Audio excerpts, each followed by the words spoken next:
as always, this is your professor meeting with Doug Page, and it's at East Stroudsburg State. Is that correct? East Stroudsburg University. There we go. Okay. And so he is recently appointed Sports Information Director up there. Doug has a very great career so far, spanning from a bunch of different places, and I'll let him talk. Doug and I have known each other for almost 4 years now. We both had a stop at Francis Marion together, and it was some fun times working some baseball and stuff to that nature. So, so just wanted to talk a little bit with Doug today and kind of give you guys some insight on what a career is like in the public relations / sports information career field in the sports business and specifically in sport marketing. So, Doug, go over a little bit. Tell us about your background, how you got your start in business, about how was your favorite coworker of all time, and all that good stuff. Well, first, thank you, Joey, for having me on. When you reached out, I thought this would be a really good opportunity to kind of not only want to get a little bit insight and background into our business, but also to just college athletics and where public relations and sports information is going. One of our field, I feel like a lot of times can kind of get overlooked and also misunderstood in what exactly it is that we do in sports info, especially with a lot of schools now switching to athletic communications.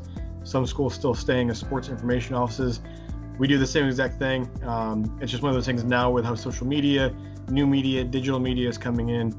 Athletic communications is the way that this field is really starting to go. But there are still the schools, just like us here at East Stroudsburg, that have the sports information title. So kind of how I got my start and the background.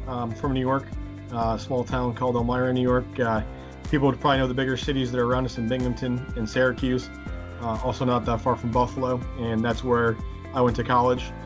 Did not go to the university at Buffalo or Buff State. That's usually the two schools that I get when I tell people that I went to school in Buffalo. I actually went to Medaille College, which is a small Division III private institution. Fun fact about Medaille, when I looked out my dorm room window, you actually saw the parking lot for Canisius, which is a Division I school that more people would probably know of as compared to Medaille College. So that's where I went to school. I went for communications, focused in sports broadcasting, but mainly I went with the radio broadcasting. When I was there, I was the station manager for 2 years of our student radio station. I was also the program director for 1 year, and also helped out with our student TV station. We did a weekly sports recap show. We also broadcasted all home events for baseball, basketball, volleyball, soccer, even did some golf and some tennis while I was there for our TV station. So that's where I got the start. I liked going there. My class sizes were very small. We roughly had 25, 30 kids in our class, as compared to some of the other schools in the area, Buffalo, Canisius. At times in their seminar classes, they had upwards of 200 kids in a class. So I was really fortunate to get as much experience as I did early on, broadcasting pretty much all the sports that we had. We really didn't have any pushback from our professors or other students. The interest wasn't there, so kind of got lucky, in the right place at the right time. So went for communications, got right into broadcasting baseball mainly. Was working in media relations, then also broadcaster. Did a lot of college summer baseball. Did have 2 different stints in minor league baseball, and decided to make the switch to college athletics when I was at Mansfield University as a freelance broadcaster. That was in 2016. And what it really came down to was myself being more personable, just really loving the sport, really loving the broadcasting and the background of it. I just noticed kind of the minor league aspect and the college summer league aspect were going more of the business side, is where I wanted to stay more on the communications and the public relations side of things. So I kind of found that happy balance in college athletics. With doing broadcasting, you really get a chance to work with a lot of the sports information departments, and you see what they do and you do on a daily basis, and they're really the same, going through stats, researching players, researching other teams, looking through things like that, putting stats together, keeping stats during games, doing video, doing interviews. So in a sense, it's all the same. And I was very fortunate enough to get a call from Michael Hawkins at Francis Marion University, and came down mainly. It was just supposed to be to help him get through baseball season. He knew that I had a baseball background. At the time, the previous sports information intern had left right before that, got a job writing for a newspaper in North Carolina, so he had an opening. And then it turned into staying there for the next academic year, which really helped, and that's what actually got my drive going to want to work in sports information, is I got to experience working with the other sports from the SID side, basketball, volleyball, into soccer, and it was a really great experience. From there, I went on to Salem International University. I actually accepted a sports information director position there. Was very fortunate to get that. Was a one-man office. Was in charge of 21 sports. We were independent Division II institution in West Virginia, about 45 minutes from Morgantown, where West Virginia University is. So that was a really good experience, especially working as a one-man office. Really got to see the day-to-day aspects, and you really appreciate, especially if you work at a bigger institution where you have 3, 4, 5 people, even 2 people working in an office. And then from Salem International, I went to Barton College down in Wilson, North Carolina. Went back to being an assistant, but it was one of those things I felt like how the setup was there, the sports and the overall support that they had, really felt I had the opportunity to grow and expand in my career. Really didn't have that opportunity at Salem, just with the restrictions and limitations that I had in my position. And it was great, loved it in North Carolina. But the opportunity for my wife and I to come back home, come back closer to family here in Pennsylvania, was a really big driving factor, and so got offered the assistant SID position here about 11 months ago at East Stroudsburg, and then within the past week was promoted to the SID, and it's been great so far. It's busy, but a lot of praise from the coaches, and that's something I really like to hear, the family atmosphere. A lot of the coaches have let me know that they're there to help out in any way they can. Obviously, going through the hiring process, getting an assistant, also getting a new graduate assistant worker that we just got approved will really help. So excited to get going. Sure. And well, you kind of already touched on it, and just to briefly touch on it just again. So what really drove you to a career in the sports information public relations was you started off saying, I wanted to be a broadcaster. Correct, yeah. And it kind of evolved. Okay, the more broadcasting experience you had, the more exposure to sports information, public relations. That's what really drove you to that. And I guess the point I really want to make from that is very similar to, and I'm sure by this point my students have heard me say this quite a bit, but success is a moving target. Not everything you wanted 5 years ago is the same thing that you want now. Correct. And so that's a really big point, and that's something I really gathered from knowing you over the last 4 or 5 years, is really kind of understanding that, hey, just because you start off with a goal in one thing doesn't necessarily mean you're a failure in going after that. Because what happens is, like you said, you knew, hey, I want to be a broadcaster. Yep. And by focusing on that, you were able to move in to find your new role, and I know you're going to be great in your new role and all that good stuff. So you already talked a little bit about it, but talk about your day-to-day job duties. Talk about what it looks like to be a sports information director, assistant sports information director. What does that look like?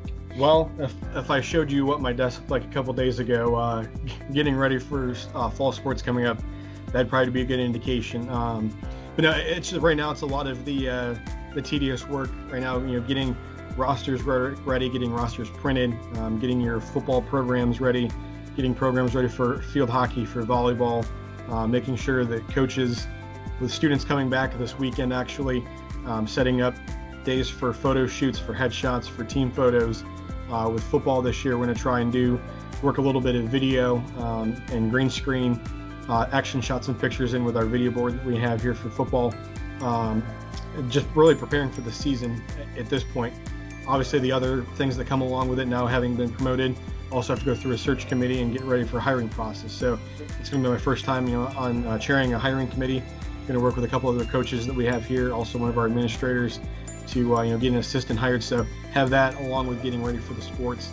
But during the season, the day-to-day process really is, especially I'll say at this level, at the D2 level, with not having 4, 5, 6 people in the sports info office, usually in the mornings. If it's game day, getting game day graphics ready, whether they're home or away. Then you're working on game notes, especially if it's football, basketball season. We have visiting and home radio, and also TV that do games. So we always prepare a media packet for all of our media members. And then getting ready for the games when we actually stat, making sure we have the rosters from the visiting school, any logos that we need, any pronunciations that we might need for PE announcers or broadcasters. And then it's game time, so getting set up in our area with our stats computer, making sure we have our mobile printer with us. Printing stats is still a thing, even though I think it's quickly moving towards people looking at them on iPads and tablets and things like that. We still have coaches that do like printouts, so in game doing that. I'm also working on and managing student workers. We have student workers to help out run our broadcast, whether it's camera, running production truck, making graphics throughout the game, also taking pictures. We have a lot of student workers that are interested in photography, so we manage those throughout the game. And then post game, that's when I say the fun starts. Wrapping up all the stats, sending them out to media, making sure the stats are as correct as you can get them, and then writing your post game recap and sending that out to media, and then getting ready to do it all over again the next day. Sure. So it's one of those things that's a lot of repetitive things that go on, but it's just a little bit different from each sport. So I think that's what, for me, keeps me on my toes the most. A game day for football is not going to be the same game day as for soccer, or same game day for volleyball is not going to be the same as a field hockey or lacrosse. They all have their own little things that kind of lead up into a game day. So. Sure, and volleyball is always the most fun sport to stat, for sure. Yes. So you guys use what, Stat Crew, is that correct? Correct, yep. Stat Crew, and that's a software, I'm sure, if you want to go to the sports information director at the school and ask them, hey, I want to learn Stat Crew, they'd be more than willing to teach you. We would gladly hand you the computer right then and there. Here. And that's one thing I did really early on in my college career too, is I wanted to try as many different aspects of the sports field so I can kind of where I'm best at. And I started off statting soccer. I hate soccer.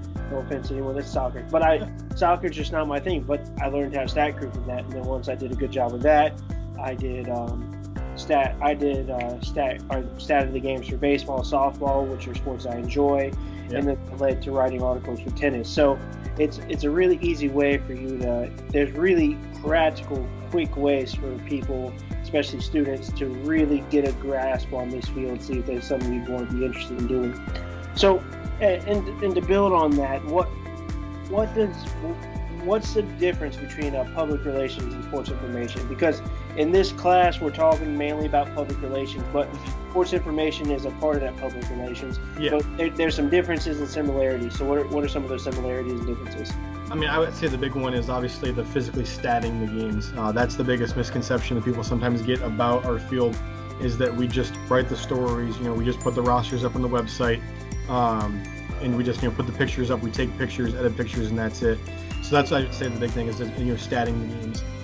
The other thing too, I would say that comes in is the administrative role. Sometimes people really don't consider our position to be an administrator role. You think of, the ADs, the assistant ADs, your compliance people, your SWAs. They really think to those as your admin positions, but really we are an admin position. There's a lot of times where, especially if we're controlling the PA system, if we're controlling the scoreboard, the video board, we are in that spot of a point of information. If something's happening or something's going on, or if we need to push information out there, we are in that advisory or leadership type role. So I'd say that's the big thing with your public relations. It's your releases, your articles, your stories, your human interest pieces, your marketing, and then more on the sports info side, it's more of the stats, and just, as I call it, the jack of all trades. You kind of got to do a little bit of everything, in this field, in this position. Sure. So you touched on it a little bit already, but what's social media's role in public relations in sports information? Obviously, that's how most people consume the sport product now, but what role does it play with you at a D2 school, correct? Correct, yeah. Yeah, so what role does that play at a D2 school, both Lander and North Greenville, both Division II schools? So just so we can have some practicality with the students here. The big thing is for us is, you wouldn't think about it, but it's having a chance for our parents to stay connected with their students. That's one thing I've really noticed, especially with Instagram and Twitter, and how those are expanding and evolving. That's how they stay connected, because their students, their kids, I'll say, they're not calling them, they're not texting them. So a lot of times, if we're doing, Instagram Live, if we're doing Twitter Live, if we're posting, videos on our stories, that's how these parents are seeing what their student athletes are doing. And also too, it gives them a look into how we do things, what their facilities look like, what their day-to-day life might look like. So the way I always look at it, I tell people what I like to use social media for now, especially if you're doing video, outside of your interviews and things like that, is really the behind-the-scenes stuff. Sure. What content can you put on social media that the average person might not get to see, 45 minutes before a game, 25 minutes after a game, at halftime? So posting content like that I like to call, behind the scenes in the locker room content, and obviously having, good student athletes and good coaches that want to understand what you're trying to do, what your goal you're trying to accomplish, but also are okay with it, and really can flourish from that. That's what I kind of see how social media plays a role. Obviously, that's how we're updating people what's going on. That's how they're hopefully reading our recaps and our stories, but also too, it's just keeping them updated and giving them maybe a different look that they might not see when they come to the game and sit in the stands or sit in the bleachers. Sure. I'm actually going to throw a question in here that I didn't think. Joey's curveball. Yeah, there it is. So when you're just talking about all these different things about social media and stuff to this nature, I'm trying to figure out how to phrase it. Basically, what I'm coming around to is that this whole thing. There's a lot of these special interest pieces that you refer to, the content for the families, stuff to that nature. It's really all about engaging and stuff to that nature. So what's kind of been what type of schedule do you have? Do you have any schedule that kind of mandates, okay, this is what we want to try to do? And if you do have a schedule, does it project out? If you don't have one, are you wanting to implement one? What does that look like? Yeah, currently here we do not have a schedule. That is something that I would like to implement. I know when we both were at Francis Marion, I know that we had a social media schedule, and I really did. At first, I really was kind of puzzled at why we would look so far ahead and schedule things out. But as we, did it and evolved it at Francis Marion, I saw the purpose and how good it actually was to schedule things out like that and know what's coming on. At the institutions I've been at since then, what I've noticed has worked best is trying to look ahead and schedule ahead, but also just communicating with the coaches and the student athletes. I think that obviously is the number one key. You have to communicate. You want to make sure that obviously the coach is comfortable with any type of thing, especially if you're going to be going into the locker room, if you're going to be going onto the field, if you're going to be going into huddles. You want to make sure that the coach is going to be okay with that. And then also to the student athletes, you want to make sure, one, that they know you're there. So make sure you don't get any content that you can't use, especially if you're going to be going live. But also, too, just make sure that they're comfortable. And another one is if they aren't comfortable, you don't want to get them on film making themselves not look all that great, or knowing that they're not comfortable in the situation, and you can tell that they're just nervous. So, I mean, definitely a schedule is good. I think one from the productivity part of the office, but also the athletic department, is you can have your goal in mind. One, that's also going to help you be more effective and efficient. But two, something that I've really started to focus on since I've been here, and it really started while I was at Barton, is creating your brand and what do you want your brand to be. And if you kind of have an idea and planning out, if you're scheduling things, you can really help grow and evolve your brand. That was something that I really had to pick up on when I got here, because our following, I'll say, on social media, at least from schools in our conference, the Pennsylvania State Athletic Conference, we are up in the top 5 of schools.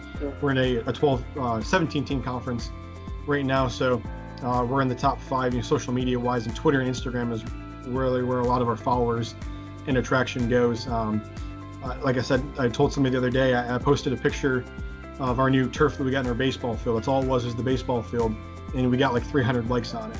There's times where I could actually post a graphic or a piece that I think has meaning to it, and it might get 100 likes, but we post a picture of a baseball field, it gets almost 400 likes. So just trying to figure out what the viewers want, what they want, what type of content they want, and try to gear your marketing towards that and your scheduling towards that. And it's all about what the content of the viewers want. So. Sure. And so you brought up a lot of points, and again, I'm going to bring up some stuff that was on the schedule, because this is a good conversation, because we can relate back to when we were both at Francis Marion. So when I started at Francis Marion, it was a semester before you did. So it was about maybe 3 or 4 months before you did. You came down December-ish. Is that? Yep. Yeah. So when I first started there, Francis Marion had no social media presence, and throughout the whole year, our athletic director, Murray Hartzler, charged me with keeping data on how many followers we had on each of our platforms, and he wanted a weekly report of that. In addition, he wanted a schedule, so every 2 weeks, every week, I was to bring him a schedule for what was going to be posted in the next 2 weeks. We did simple stuff like Throwback Thursday. The intern you referred to, Jonathan, who's still a good friend, who works for the newspaper in North Carolina. We worked on creating social media graphics, stuff to that nature. And the one thing and you brought this up, and this is what really appealed to me, is that, you brought up, hey, you can take a random photo and then post it and get through more likes in a graphic. And I think that really speaks to that Instagram really is that content or content that's for pictures. It's not really, graphics obviously are a part of it, all that stuff. Instagram loves that feedback of, okay, hey, this is a picture, this is raw content, this is something that's meaningful, and stuff of that nature. And I remember, like, even though we had that schedule at Francis Marion, I remember I can't remember the name of the pitcher, but a pitcher for baseball threw a no-hitter or something like that, and we went and grabbed him. We did a Facebook Live interview, and that got more interaction than anything that we had scheduled that whole week. When Francis Marion women's basketball, when we drove to Limestone College and they won the Sweet 16 game, and I was on the court with my phone doing Facebook Live, cutting down the nets, that garnered so much more attention than a scheduled post for the McDonald's Student Athlete of the Week. And I think that really speaks to social media's role, is that it's really for that content that really, it depends on things. A lot of millennials and a lot of Gen Z aren't on Facebook; they're on Instagram. On content. So that's all good content. I got, not to keep you any more longer because I know we're late doing this. 2 more questions. Why does it matter? If you just want to give a brief answer, why does sports information, public relations even matter? I mean, for me, just from knowing and having worked in sports information offices where people that have been above me have been in it for so long. When I was at Francis Marion, Michael Hawkins, he was going on 31, 32 years in the field. When I was at Mansfield, same thing there. Steve McCluskey, who was the SID, who is now since retired, he was going on 27, 28 years in the field. Here at East Stroudsburg, unfortunately he's no longer with us, but 3 SIDs ago, we had Pete Nevins, who was in the position for going on 40 years and was really revered around here, and actually within the conference has an award for student athletes named after him. So just seeing how the field has evolved since they were in it, and knowing that, an article, a recap of the game still is important to people out there. The stats, obviously, those are huge now because that's how student athletes are getting noticed, especially in basketball and football. If we're not here, who's going to get the stats? You're going to go back to not being mean, but to high school. You see varying. Some schools keep stats, some schools don't keep stats. Some schools use Game Changer to keep stats. Some schools do use Stat Crew. So you never know how accurate or how good those stats are going to be. So that really is the big thing in our field, is making sure we provide accurate stats and that we give the most correct stats that we can. And also that it is a craft and that is something that we do take seriously. And we do have to continue to keep working on and evolving. And, now as the technology and media gets out there more, now we're having more advanced analytics, more advanced stats that are coming out than even 5 years ago. The sabermetrics, and even in the game of the basketball and in lacrosse and field hockey and soccer, there's even more advanced stats that are coming out. So that's why I really feel like it's an important field, an important job and task to do, is because we're really trying to provide all of the student athletes with those stats. Because as I say, it's a two-way street. If we didn't have the student athletes, we wouldn't have a position.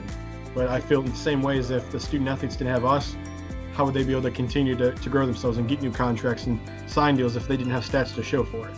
So that's kind of how I look at my thoughts on why sports information is important. Great stuff, Doug. And one last question, and it's a really hard one. If people wanted to reach out to you, talk a little bit more about sports information, how would they do it? Well, here at East Stroudsburg, it's pretty easy to get hold of me. Email is my first letter, my first name D, and then my last name PAGE, and then the number 2. Didn't really think there would have been another Doug Page before me here at East Stroudsburg. Apparently there was. So it's dpage2@esu.edu. I'm on social media, Facebook, Twitter, Instagram. Pretty much it's all just Doug Page on social media there. You can get a hold of me, and I'll be glad to answer any questions. Also, my cell phone number, the area code 607-742-0108. With being in the sports information field, constantly on my phone with social media, checking on Facebook and Twitter and Instagram, and checking emails. So any of those mediums, you can definitely reach out. I know how big it was when I first got into the field, reaching out to contacts and people that I had networked with and met with. And once you get into the SID field or even the public relations field, you really find that it's a small, tight-knit group. There's a lot of people that you wouldn't think that you know or wouldn't think know other people, but then once you get to talk to them, one person knows one person that knows somebody else, and before you know it, your network tree, 10 different people that somehow know everybody in that field. So it's definitely a great field once you get into it. There's definitely people that are looking to help in any way they can, just because we know that our field's not a dying field, but it's an evolving field. And we definitely want to try to keep people in the field and interested in the field and not going away and leaving to go to other fields. Sure. Well, great stuff, Doug. I really do appreciate it. And students, again, I can't overstate how important it is to connect with people if you're interested in working with the sports field. Doug's one of the best people in the industry, in my opinion.